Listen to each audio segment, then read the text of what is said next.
Well, housing is the bedrock and the foundation for everything. Food, clothing, and shelter. That's a basic need of all humanity, is having somewhere to lay your head at the end of the day, having somewhere to raise a family, and for children to thrive. Housing is critically important for families in order for children to succeed in school. If we don't have good housing, it's so easy for a community to go deeper and deeper into chaos. It is the policy of this state to provide safe, decent, and affordable housing to all segments of the population. But Georgia's performance in meeting that statutory principle have fallen far short. The problem is complex. Private equity firms make millions in profits by reselling properties after making minimal repairs. In addition, laws provide greater protections to landlords than tenants. While other states in the country require a warranty of habitability, Georgia does not. Also, Georgia does not require a notice and right to cure before an eviction is filed, and many counties don't offer mediation. Yet each eviction costs counties more than $11,000, money that could be better spent keeping families safe and stable.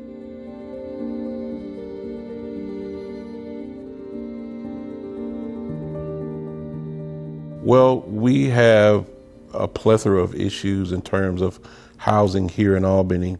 In this county, housing has had two hats, as I would say, pre-COVID and post-COVID. Pre-COVID, it was bad. Post-COVID, it's even worse.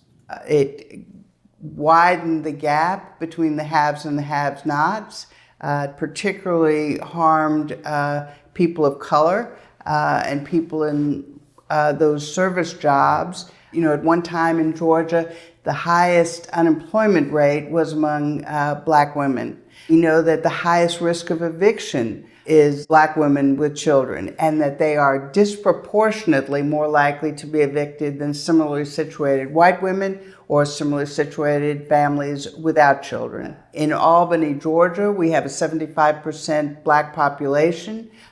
We have a very high percentage of single mothers with children. A lot of the housing stock that we have here in Albany is pre-1980s. A lot of what you'll see around town is, rundown houses, houses that are insufficiently weatherized, and that can lead to other issues such as high utility bills, which causes stress on the economics of raising your family. We have a 30% poverty rate here in Albany, so just to have a roof over your head is pretty much the goal. And then we also have an issue with landlords, kind of having a predatory market towards citizens or renters who live here in Albany. There's another element impacting the housing crisis that is far removed from the human factor and directly related to business. Take a look at Olive Tree Holdings, a New York private equity firm. Within 4 years of purchasing 8 Metro Atlanta properties, all were sold for $321.4 million, a 74% increase over the combined purchase price, according to the Atlanta Journal-Constitution. We moved in back in October, maybe 2 years ago, in October.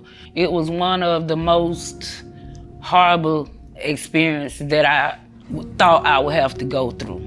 We paid a fee of $1,200, promised affordable living, decent affordable living, housing that we could rent out and potentially get to keep. We noticed that we was in trouble from day one. The reason I became a landlord is part of the calling that I have, help low income as well as moderate income people become stable. And it's a full counsel. And I try to work with our tenants to try to help them. I have no houses that not nice enough for me to live in. The electricity would never stay on because the breaker box was an older breaker box. Nothing was attached correctly. We was told we had heat. We had to get up in the middle of the night and purchase 4 or 5 heaters. We could run the heat all day, but it's still like we was bone freezing, like we was outdoors. As it relates to making sure that the landlord's housing is energy efficient, I think the landlord owes that to the tenant. We've been in housing since 1994 because we saw a need for affordable housing. I think we have a total of about, with all of our properties, about 400 and some units. And so all of our units, either we had to totally go in and renovate them when we acquired them, or we build them from the ground up. They may not be able to afford doing all of it at one time, but I think it is the landlord's responsibility. When we first came in there, it seemed pretty nice. It wasn't public housing. These were just regular apartments that had been there for a couple of decades. I got woken up to my daughter telling me that there was water in the hallway. From my bedroom on the right-hand side all the way to my mother's room on the master suite side, all of it was covered with water. Later on, we found that it was from the unit above us. May 31st, about 9 p.m., I heard a gush of water. The ceiling came caving in. I even took pictures and sent them to housing authorities, and no one came out that night. So for another whole 21 hours, it was still leaking. This debris was all over my living room. Finally, someone came out about 7 p.m. that next evening to actually stop the leak. There was a lack of preventative maintenance on the AC units, which caused the overflow pan to fill up and drain down throughout the ceiling. In the front of the apartment, there was literally a puddle of water. It's come to find out later it was sewage. So there was sewage literally sitting in the front of our apartment complex that had been there from 2020 up until 2021 when we left. We would experience just on and off sewage backups. And the sewage was so bad at some points that we were literally living there for at least a month with no ability to be able to take a shower or to flush a toilet. Because my bathroom had ghouls and ghouls of black mold everywhere. I asked to have it tested. No one decided they wanted to have it tested. There is so many different types of mold spores within that particular apartment. It's got to the point where it's gonna be death. You can't keep inhaling mold. We're taking our kids to the doctor. I see my grandkids go to the doctor, I know 6-7 times a month. We didn't have to go to the doctor like that when we were small. They are killing these kids. They having all type of breathing problems. We might as well should have went and lived in the woods. Every bug in the woods was in there with us. We spent numerous of money on bleach, roach spray, rat stuff, just to feel like animals.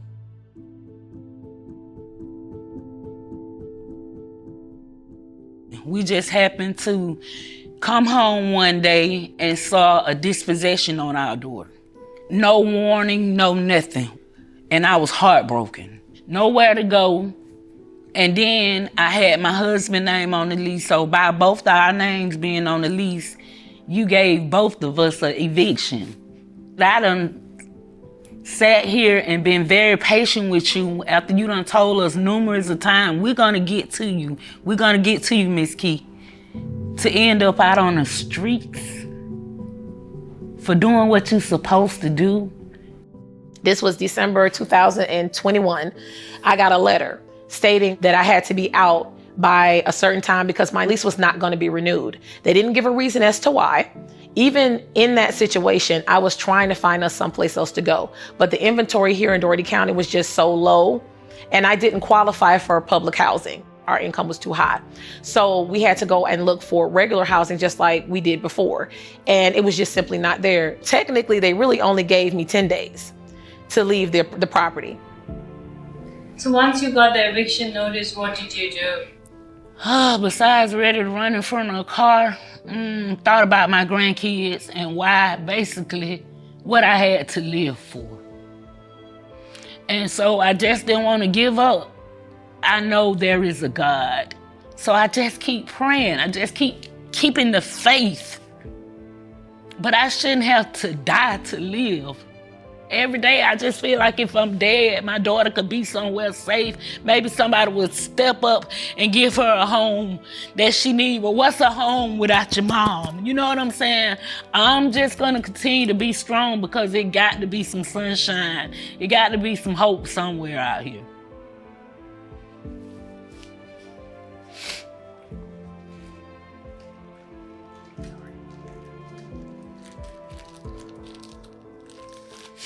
I'm sorry. Actually, we were just told that we couldn't rent with the eviction on our... So basically, we just had to settle. So right now, it's just like we just settling, you know? But I won't settle for long. I'm gonna keep dreaming, praying. There's not a very strong incentive for the Georgia General Assembly to pass those laws that are tenant friendly. So when we got House Bill 346 passed in 2019, which protected tenants against retaliation from landlords if they complain to code enforcement and in some places in Georgia, the health department for unhealthy and unsafe living conditions. That was the first tenant-friendly bill in Georgia that was passed in over 20 years. We have in Georgia no warranty of habitability. It is a principle that was adopted by every other state in the country, most states in the early 1970s, is that the property has to be fit and habitable for a human being. Georgia has no such protection. And in fact, even after a property is condemned as unlivable, the obligation of a tenant to continue to pay rent continues. But in some cases where the landlord and the renter are able to work out an agreement, such as in Fulton County, they require mediation, but in other counties, they do not require mediation. Even having an eviction filed can be detrimental to families, because if they say, okay, they have to move and they try to find somewhere else to live, then that eviction follows them through the public record. One of the changes I would like to see immediately within the communities that are going through these is that money that's allocated for housing be utilized for housing. Every eviction costs the local community, that is costs Albany, costs Dougherty County, over $11,200. It would be a wise investment for this state to make permanent the federal emergency rental assistance program that we had in place during the pandemic in order to keep families safely and stably housed. And we know that takes a much smaller investment. So one of the things that we are advocating for is a notice and right to cure, which would require the landlord to give the renter a notice, preferably 7 to 10 days notice, and then give them a chance to cure the default, which is usually non-payment of rent, before they file an eviction. A recent national study showed that even a short notice and right to cure pre-eviction filings reduced those filings by 43%. In Georgia, there is a landlord-tenant handbook that is on the Georgia Department of Community Affairs website. Renters and tenants can always, and even homeowners, they can also seek the assistance of those HUD-approved housing counseling agencies that can help guide them through that process. Georgia Act, we have an annual housing day at the Capitol, and we definitely want more grassroots individuals and more renters to come out to that so they can talk directly with their legislators and let their voices be heard and their concerns be known. We want to feel like humans. We want to be treated like humans.